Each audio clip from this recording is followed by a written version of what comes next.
round mga idol, kung saan dito na tinapos ni Kenneth Lluvia ang pambato ng Panama na si Luis Concepcion. At mga idol, panoorin po natin. Ayun, tumama yung left and right suntok ni Lluvia. Pero dito mga idol, kita po natin na sumusugod pa rin yung pambato ng Panama na si Luis Concepcion. Ayun, wala na, lamog na itong mga idol. Isang na lang, kumbaga isang suntok na lang, wala na to. Makikita din natin mga idol na sa mga previous round, matibay talaga itong Panamin niya mga idol. Ayun, makain ang suntok talaga.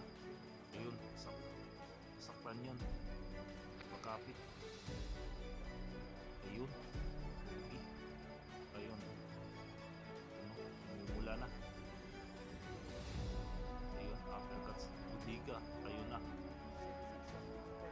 napatakbo. Ayun pa, suntok sa ayun, wala na to. Buhatin na ref. Ayun, tinawat na, panalo na si Lluvia mga idol.